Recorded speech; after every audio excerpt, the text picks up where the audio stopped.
So now it's time for the fourth quarter ramp up. We've teased it. It is here. We're going to talk about the ramp up. So Tara, give us just kind of a quick preview before we launch into it. What are people about to see? A really good breakdown of strategies that they can use in the upcoming few months to kind of prepare for them. Things that they can do now, and then things that help them prepare for once they get into the busy season, what they can really do to make sure that it goes smoothly for them. Profitable. Yeah, what you can do now to make your busy season less crazy. Right. All right, so the first big rule is do something. All right, now why did I put this up here first? Because every year I encounter merchants that don't do anything. They just kind of wait it out. They know the storm's coming, but they're just hoping that whatever bump comes is better than what they have now. And then typically those are the same merchants that complain about not getting the result that they wanted during fourth quarter. And so you got to do something. You can't just sit there and expect awesome results if you're not putting awesome work into it. Don, agree, disagree? What's your thoughts? I'm sure you get similar feedback on your end. Oh yeah, I mean I totally agree. I mean, as I said, you've got to come up with something, come up with a plan. I don't care. Maybe this is your first year and you're a little overwhelmed with the plan. Come up with at least a few ideas of things you can do and put them on a calendar so you know to do them and not just like think about them and go, oh, I forgot to do that. As Tara said, you want to make your busy season less crazy. Yeah, in some ways, let's make it more crazy and get more sales. Right. Now, I don't know whether to be troubled or not, if it's getting us off subject or not, but we keep getting inundated with questions about your apps. What your secret is it it crunches while you program there? What is it? It's triplets jumping on top of me all day long. Oh, the triplet exercise. I got you. Okay. I'm with you. Yeah. All right. So hopefully that satisfies the... I have a benefit you guys don't have. It's sort of like having exercise equipment you guys just don't have access to. I got you. All right. So hopefully we can solve this dilemma here. Everybody knows the secret of Don's success. We can move on to substantial tips here. So let's go on here. All right. So I want to talk about site-wide deals versus landing page promotions, but probably a good time to go to the Ranger Up example. Tara, what do you think? We go through this first, or? Let's go through the first couple first. Oh, the first one, okay. So one of the things that I see a lot with merchants is that they struggle with either to do something specific or general. And the ultimate general promotion is a site-wide deal. Doesn't make it a bad promotion, but let's look at the specifics here. So number one, a site-wide promotion, whether it's 30% off everything. We'll show you a merchant that's doing that right now in just a second. But it's easier to run, right? Because once you put it in place, it applies to every product on the site. It's a blanket promotion. All right, what's next? And it gives customers free reign of the entire site. They don't have to think about which product is on sale, which one isn't. It's site-wide. But the big thing is you run the risk of conditioning the audience. Now, what do I mean by that? Well, let me first show you an example from All Posters. Is that the next slide? Yeah. So I subscribe to the All Posters newsletters. I like posters. I have jillions of posters, much to my wife's dismay.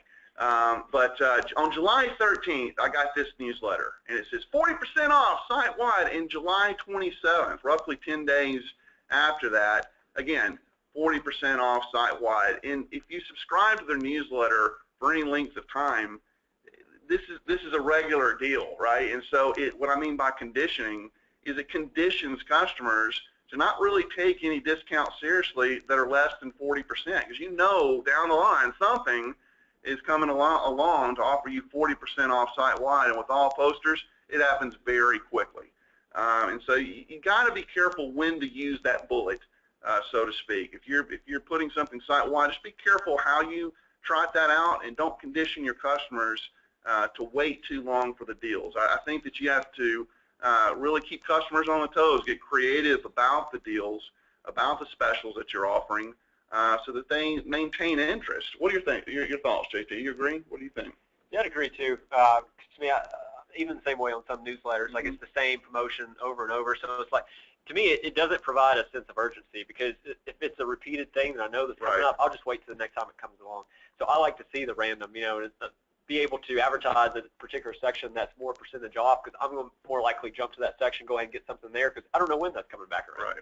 And I think it's good to have, your big promotion, whether it's Black Friday, something that people know is coming year round. They expect something big. But if you're hitting them with the big deals constantly, it really takes a lot of wind out of your sails when you actually want to make an impact, like on Black Friday, like on Cyber Monday. So Ranger Up's now, right? No, what's next? How could I forget, right? I'm so anxious to talk about Ranger Ups. You're doing a good job at this. But how could I forget about Prime Day? JT, did you buy anything off Prime Day? I did not.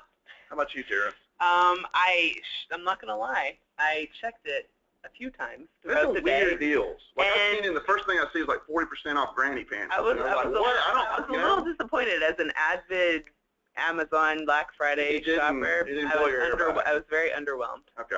I think a lot of people felt. I love the idea though. I was excited. Yeah, and they made a big deal. I said, look, more deals than Black Friday, and they're making a big deal. So this is actually their homepage.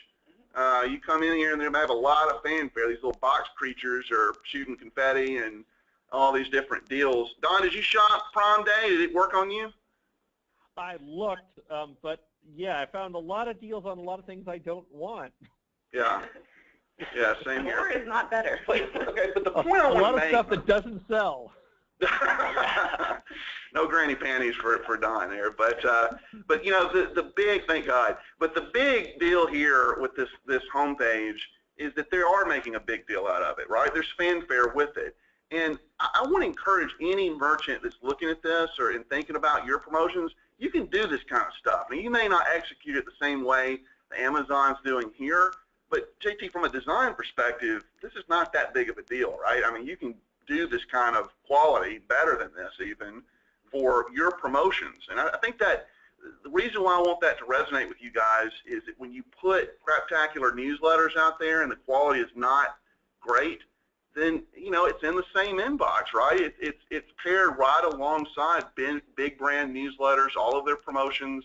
And if your stuff is not up to snuff, then it's going to kind of fail. And there's no reason why you can't put quality promotions out there, right, JT? Right. So this is the big, draw the lead in. But let's go to the landing page. All right, here's where I'm getting going with all this. So you got the promo. You've seen the newsletters, all the stuff, all the hype. But ultimately, it's driving you to this landing page, this Prime Day page, where you see all the specials. And notice how they're using the scrollers to make use of the real estate here, so you can scroll through. They're creating a sense of urgency by seeing how much is claimed. You can accomplish that through countdown deals or all kind of things on your site. But the point that I'm making is all the stuff that Amazon is trotting out, it's not like mind-numbing stuff. It's not out-of-reach functionality that you can have for your site. You can still approximate the quality and a lot of the similar types of functionality on your site. So now is it Ranger Up time? Let's just go right to it, all right? Let's just go, and we'll come right to it. I'm going to look like an idiot if I don't talk about Ranger Up now. So let's go to Ranger Up, one of my favorite sites, great clients. Now, they came to me very recently and said, we're going to be doing a Christmas in July promotion, all right? So this is actually the landing page. Let's do it. Let's take a step back and go to their home page here, all right? So they've got a big graphic. Notice the custom logo that we did for them, and they are doing the save 30% on everything, right? But you'll see here in just a second, it's drawing back to that landing page that you saw first. Also notice that you have a site-wide banner, so no matter where you're at on the site, you see where the deal is. Sometimes what I see, JT, on promotions is they put it in some obscure place, right? There's no fanfare. You obviously don't want to get in the way of the normal business that the site needs to conduct, but you got to make sure people see this thing, right? So once you see the graphic, of course that graphic was just on the home page, you see how this thing is consistent. Then you see the title graphic here, similar, to how Amazon was doing that. But notice how with this, even though the whole site is 30%, you're using this landing page to promote the very different types of products here. So you got the men's tees, signs, women's tees, and notice how here you've got the scrollers, right? So you can cycle through the various types of shirts that they're promoting. Now the cool thing about this that I want to point out is they're using this for Christmas in July, but because they did this early, they can use this to test before their big promotion on Black Friday. So what are some things you can test? Well, one of the first things I'm recommending is to test it without these ads, right? You just have the main graphic, get directly into the scrollers, test the effectiveness of that, and also test how this works with different discount tiers, right? Maybe signs are 20%, women's tees are 40%. Keep some variety there. So even with the same layout, you can introduce a lot of varying elements that you can test. Does that make sense? JT, anything else? I mean, you help oversee this design. Anything else you want to point out? I would say just those 3 featured item rows down below. Did those in a way to where the client can easily edit those. Like they're not graphics. The client doesn't have to worry about that. That they could go in and page IDs in your put in page IDs and they can change it as well as the percentage. You know, if they were running that all that promotion, right? And this is responsive, so it works on your mobile device as well. All right, so Terry, let's go back to the points now that we've covered all that.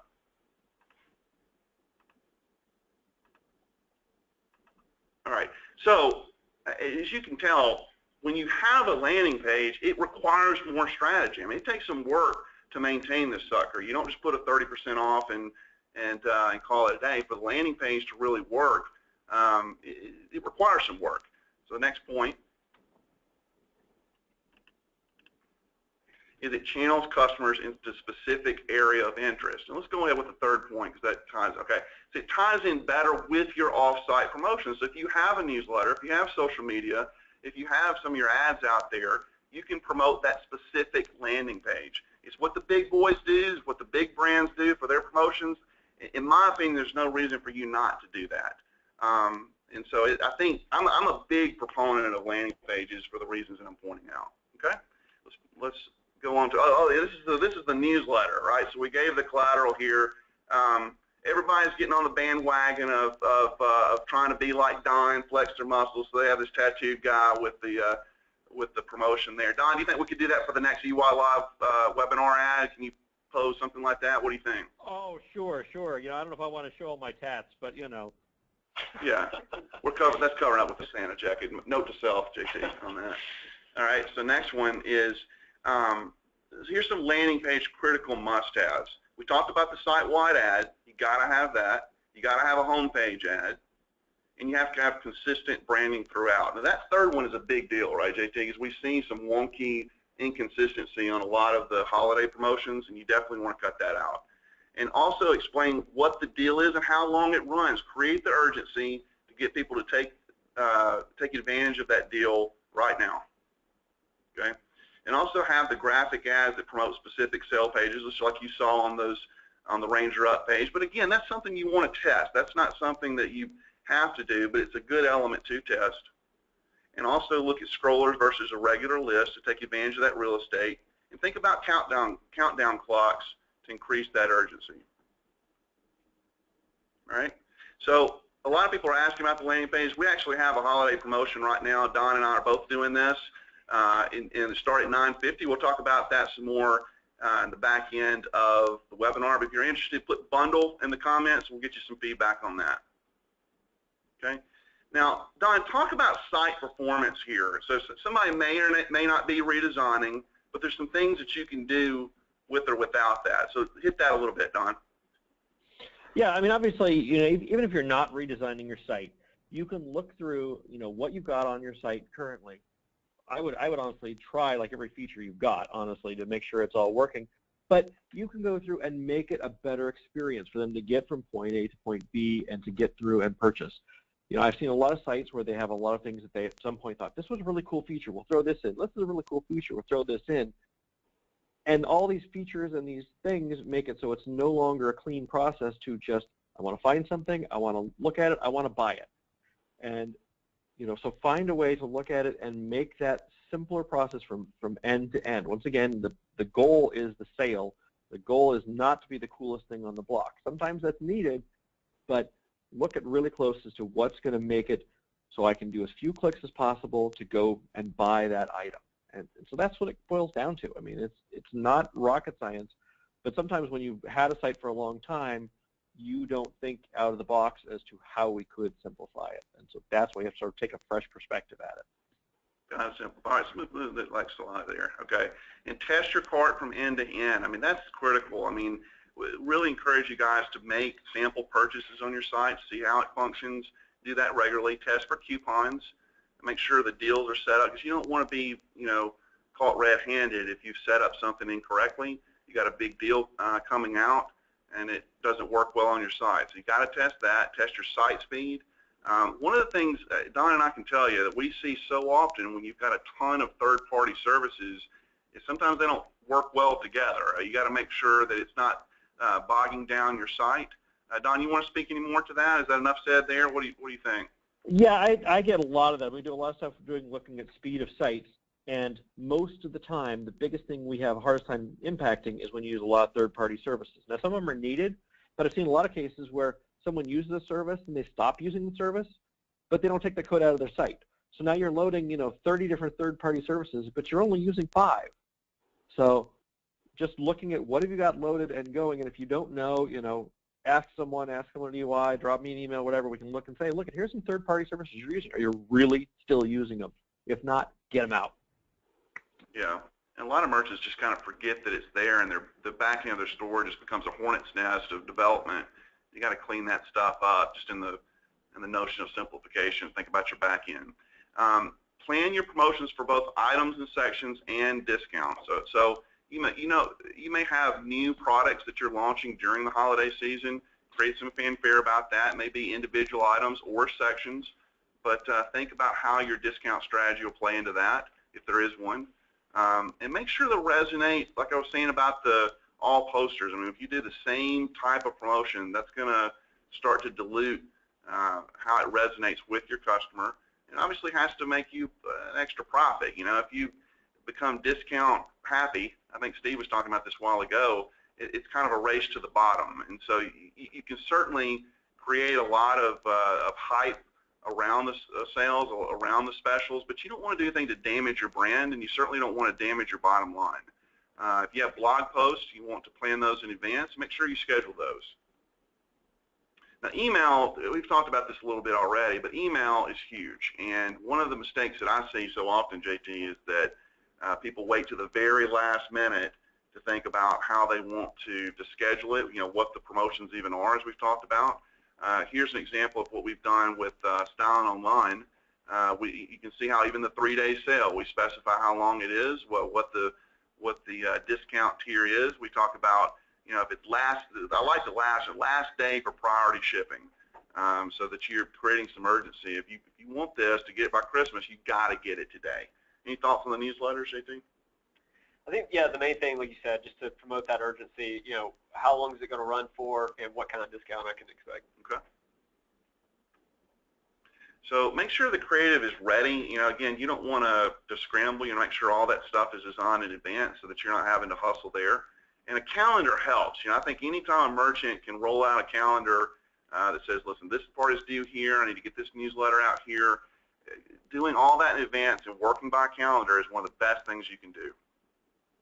And account for inventory. I'm going to loop Jeff and Steve back into this one.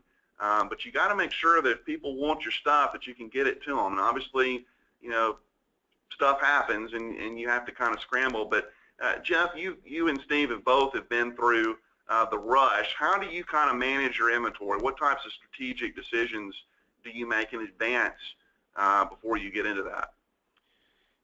For us, we take a look at the past running 3 years in terms of what moved at what point in the season. Obviously, for us, things that are more gift-focused tend to move a little bit later in the season.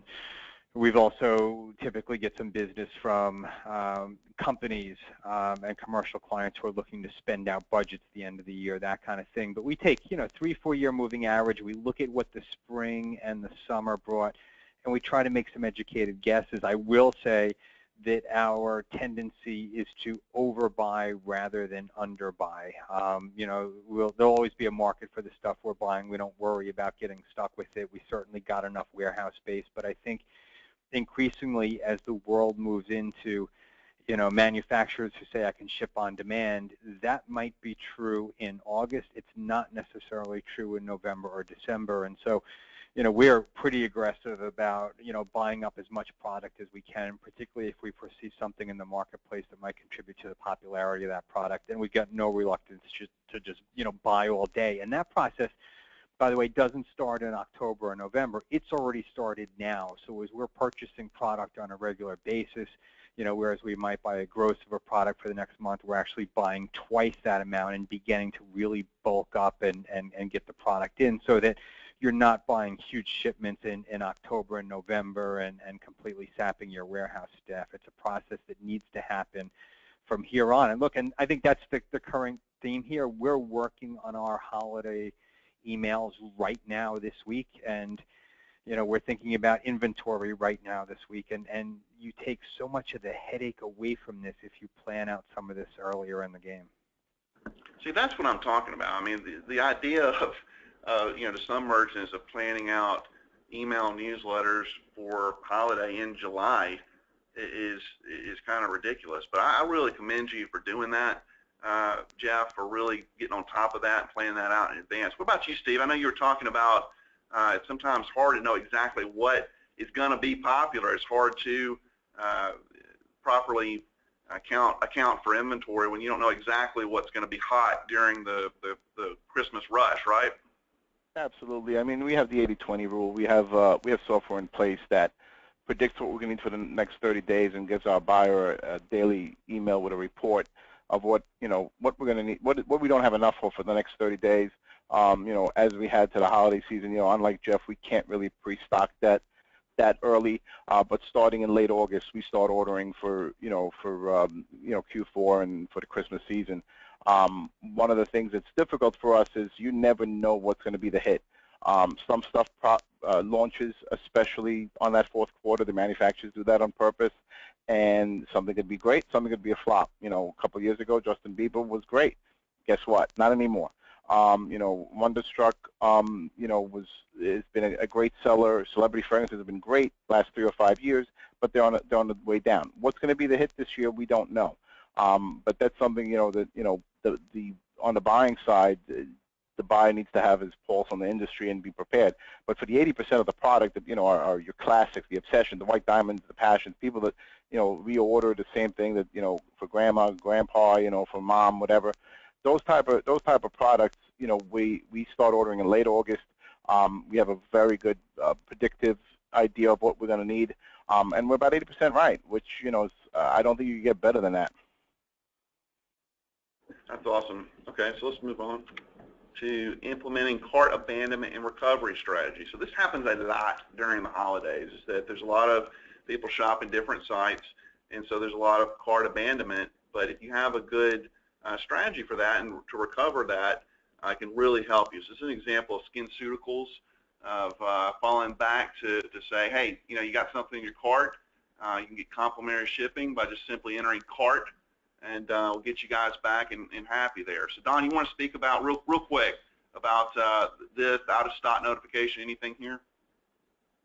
Yeah, I mean, obviously cart abandonment recovery, certainly got to think about. There's lots of options out there. We've got one we've rolled out. But certainly, before they leave or after they've left, try to get it back. Out of stock notification, a lot of people will run out of stock of things. Sometimes for the holidays, it doesn't work as well. If you're not going to get it before the holiday comes. But if you run out of stock of something, having a way that people can, hey, I want to know when you got that back in, can bring in sales that you would have lost entirely as they left. I mean, it's going to depend on the timing. If you're talking 2 days before Christmas, they aren't going to wait. But it's certainly another option for getting people to buy from you when they wouldn't have. So I think you gotta, certainly if you can do it, do it. Yep, and do it now. Get that strategy right now, like we're talking about. Let's move on to the next slide. You got to ask yourself, can you offer free or discounted shipping? That's something that every merchant has to look at as they price out their products accordingly. Really test that to see if that works. And I really encourage people to make the shipping schedule accessible. Before do we have a question, Tara? Well, I was just going to say, I read a survey earlier today by Morgan Stanley that said everyone knows free shipping is important, but you always wonder just how big of a factor it is. Nearly 80% of people surveyed said that they would buy more regularly from a site if free shipping was offered. Wow. So I expected it to be big, but that's And you can put pricing tiers like that and get to free shipping. Definitely. It's definitely something to keep in mind for your strategy if it's not already there. Well, like I was saying, you need to make sure that your shipping schedule is accessible. So if, just like you've got here, this example, again, from Styling Online, one of his newsletters actually on the left that reminds you that you have to order by December 15th or 19th or 22nd to get a particular type of shipping. And you can see on his site how they announce that on that particular page so that people know when they can get their stuff. Don't hide that. Make sure that that's really clear. Ask yourself, do you have items that may run out of stock, just like we were talking about? I mean, if they're at danger level, you got to plan accordingly. Ask yourself, could you increase prices as you run low? Jeff, real quick, talk about that. I know you've seen that, you know, from supply and demand. You want to speak to that real quick? Yeah, look, we do that. We're in the business to make money and that kind of thing, and so we do adjust pricing on a pretty regular, consistent basis. And there are items that have been heavy in demand, not available through other suppliers. We think we offer a better experience. So there are points in time where we'll actually increase our prices as we see the demand for a particular product pop up. We're not adverse to that. Okay. And can you ship when competitors can't? A lot of competitors, you know, we talked a lot about, you know, thinking about what competitors are doing or not doing. But if the competitors can't ship the product and you can, that's something you want to trumpet. That's a big advantage. Also, know your date. So this year, Christmas is on a Friday. How do they need to play that up, Don, real quick? Yeah, I think the key thing is, you know, there's going to be the weekend before, which obviously a lot of people are going to be cramming the malls to try to buy their last-minute gifts. But you've still got a Monday and, you know, potentially a Tuesday someone could buy something depending on your shipping schedule. And so certainly take advantage of that if you can, if that's something you can offer to them. Of course, Black Friday, 11/27, Cyber Monday. Is Green Monday, what is Green Monday? I'm kidding. Okay, so Green Monday is a big thing. All right, so free shipping day, and you have to apply for that, right? Yeah, you have to sign up. You know, there's a whole site for free shipping day, and you can sign up. There's not really anything on it yet as to the upcoming year here, but I would say if you're going to plan on doing it, go for it now and get yourself in the queue. So.